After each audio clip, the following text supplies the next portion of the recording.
Hello students, मैं Anoop sir all exam pass coaching centre के माध्यम से आज आप लोग को इंटरमीडिएट की फिजिक्स का चौथा अध्याय लेकर आया हूँ, जिसका टॉपिक है संधारित्र तथा समांतर प्लेट संधारित्र।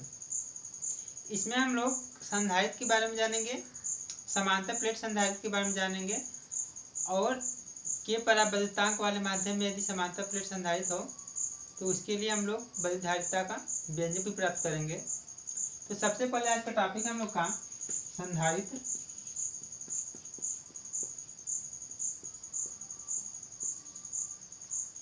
संधारित्र एक ऐसा समायोजन है जिसमें चालक के आकार में परिवर्तन किए बिना उस पर आवेश की पर्याप्त मात्रा संचित की जा सकती है। संधारित्र एक ऐसा समायोजन है जिसमें चालक के आकार में परिवर्तन किए बिना उस पर आवेश की मात्रा संचित की जा सकती है। वास्तव में संधारित्र किसी भी ऐसी दो प्लेटों का युग्म है, किसी भी आकार की ऐसी दो प्लेटों का युग्म है जिनके बीच के पराबद्धांक वाला माध्यम हो या वायु या निर्वात भी हो सकता है और इन पे बराबर और विपरीत आवेश दिया जाता है। किसी भी आकार की दो प्लेटें हैं जिन पे बराबर और विपरीत आवेश दे दिया जाता है तो एक प्रकार का संधारित्र बन जा सकता है। और वास्तव में कोई भी चालक एक प्रकार का संधारित्र होता है और इसके लिए उसकी दूसरी प्लेट को हम लोग अनंत मान सकते हैं। तो इसके जिन प्लेटों पे आवेश दिया जाता है उसे हम लोग संधारित्र की प्लेटें कहते हैं। तो वास्तव में यदि दो प्लेट हैं उस पर बराबर और विपरीत आवेश दे दिया जाता है और उसकी दूरी कुछ हम लोग मान लेते हैं तो एक प्रकार का संधारित्र बन जाता है। यदि मान लें हम लोग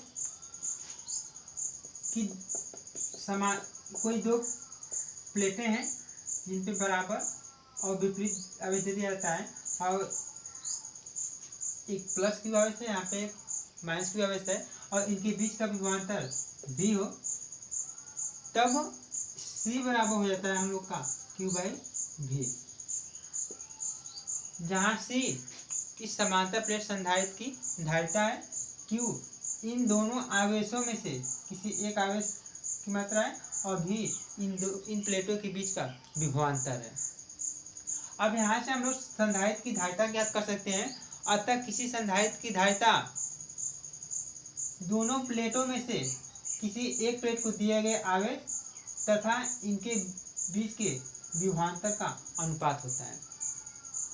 अतः संधारित्र की धारिता दोनों प्लेटों में से किसी एक प्लेट को दिया गया आवेश तथा उनके बीच के विभवांतर का अनुपात होता है और इसका मात्रक फैरड या यहाँ से निकाल सकते हैं हम लोग कूलाम प्रति वोल्ट, जिसे एक शब्द में हम लोग फैरड कहते हैं। अब इसके बाद हम लोग का अगला टॉपिक है समांतर प्लेट संधारित्र।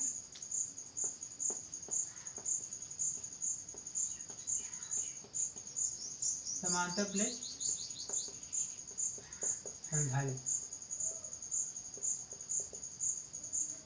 समांतर प्लेट संधारित्र में दो समांतर प्लेटें होती हैं जिनके बीच कुछ दूरी होती है और इन पे बराबर और विपरीत आवेश स्थित होते हैं। यदि मान लें हम लोग कि दो समांतर प्लेटें हैं जो एक दूसरे से स्मॉल d दूरी पर रखी गई हैं, ये प्लेटें किसी के पराबद्धांक वाले माध्यम में होती हैं या वायु या निर्वात में होती हैं जिन पे बराबर और विपरीत आवेश रखा जाता है। इस पे अगर प्लस आवेश है तो इस पे उतना ही माइनस आवेश होता है।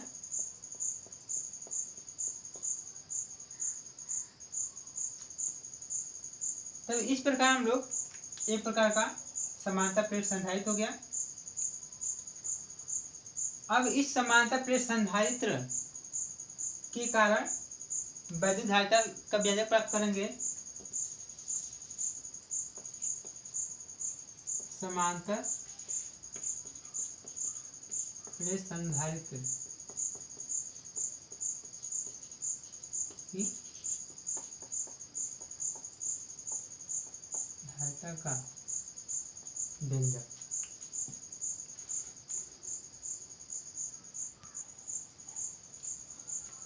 तो लिखेंगे यहाँ पे मान ले एक समांतर प्लेट संधारित्र है जिस पे प्लस क्यू आवेश और माइनस क्यू आवेश है, इनके बीच की दूरी स्मॉल डी है। अतः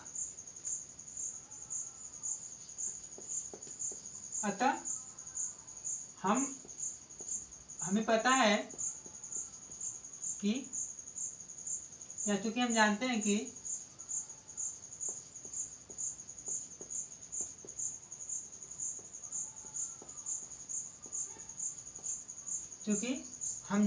कि दो बराबर और विपरीत आवेश हो, तो इनके भीतर किसी भी बिंदु को वैद्युत क्षेत्र की तीव्रता ई का मान ज्ञात कर चुके हैं हम लोग, सिग्मा बटा में एप्सिलॉन 0 आया था। क्योंकि हमें पता है कि दो विपरीत प्लेटों के बीच वैद्युत क्षेत्र की तीव्रता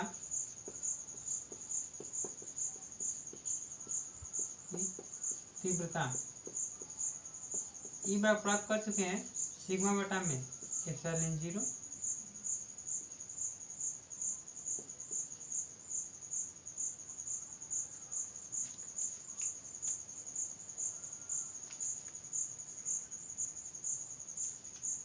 जहां एप्सिलॉन 0 निर्वात की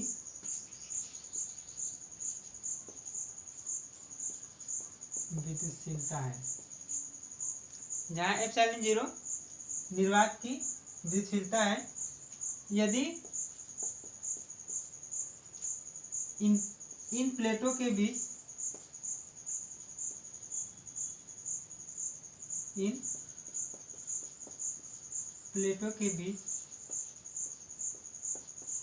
के परावैद्युतांक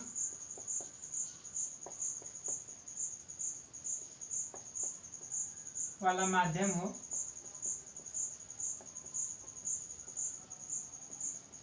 तब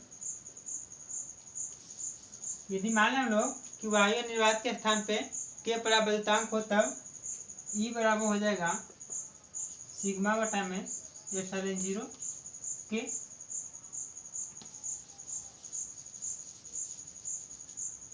और हमें पता है कि सिग्मा बराबर होता है क्यू बाई ए। यदि हम लोग मान लें, यदि दोनों प्लेटों का पृष्ठ घनत्व सिग्मा हो, तो सिग्मा बराबर होता है क्यू बाई ए। तो यहाँ पे सिग्मा की जगह पे क्यू बाई ए रख सकते हैं, तो आएगा ई बराबर Q by A into epsilon 0 into के।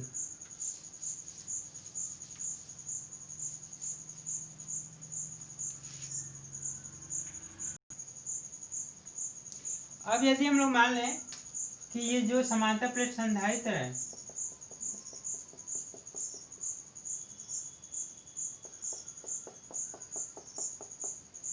इनके बीच की दूरी d और इनके बीच विभवांतर v हो, यदि समांतर प्लेट संधारित्र के प्लेटों के बीच की दूरी d तथा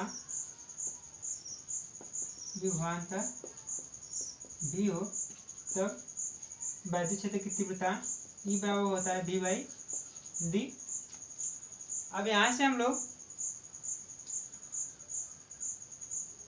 E का मान रख सकते हैं,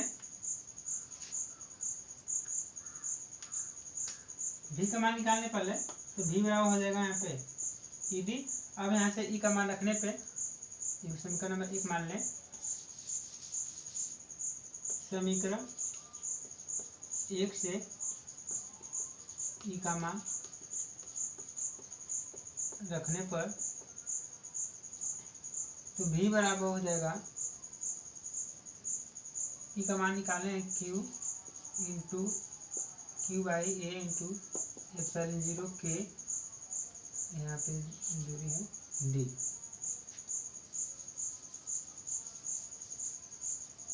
अब चूंकि हमको पता हो गया कि धारिता होती है यहाँ पे c बराबर क्यू बाई वी, क्योंकि धारिता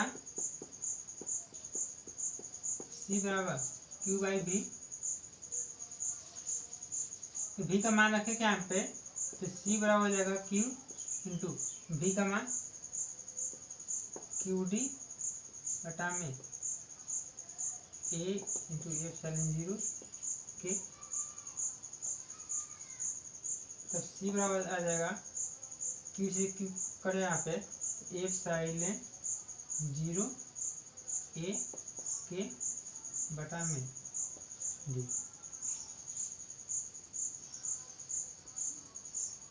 q से q कट गया यहाँ पे, तो ऊपर चला जाएगा और नीचे बच जाएगा, इसका मात्रक होता है 5। इस प्रकार हम लोग समांतर प्लेट संधारित्र के बीच जब के परावर्तनतांक वाला माध्यम हो तो वैद्युत धारिता के लिए व्यंजक प्राप्त कर चुके हैं, जिसका मान है एप्सिलॉन 0 a के बाई डी। चूंकि वायु या निर्वात के लिए k बराबर 1 होता है, उस समय यदि उसकी धारिता C0 हो तब चूंकि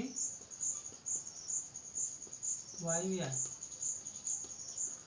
निर्वात के लिए k बराबर 1, वायु निर्वात के लिए, तब यहाँ पे C0 बराबर हो जाएगा एप्सिलॉन 0 a बाई डी, और इसका मात्रक भी 5 होता है।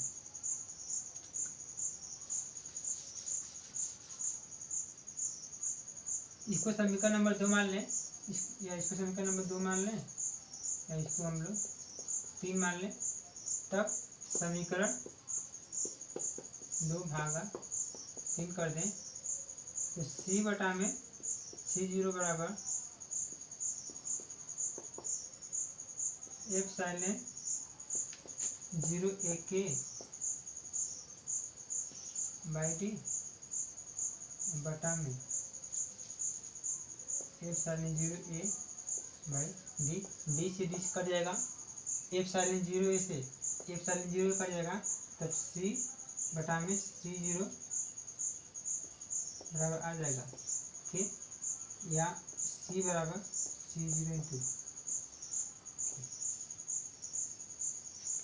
इस प्रकार हम लोग C बराबर है C0 इंटू के का मान हमेशा 1 से अधिक होता है।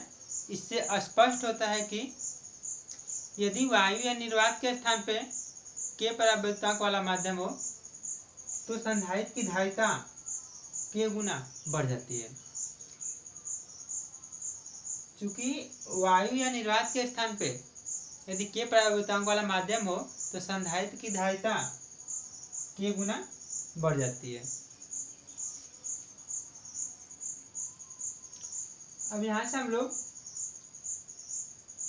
परावर्तनांक की परिभाषा ज्ञात कर सकते हैं कि किसी समांतर प्लेट संधारित्र का परावर्तनांक उसके के परावर्तनांक वाले माध्यम पे वैद्युत धारिता तथा वायु निर्वात में वैद्युत धारिता का अनुपात होता है, इसका कोई मात्रक नहीं होता है। मैं आशा करता हूँ कि ये वीडियो आप लोगों को समझ में आया होगा। यदि इसमें किसी प्रकार की प्रॉब्लम हुई हो तो आप नीचे कमेंट में जरूर लिखें। धन्यवाद।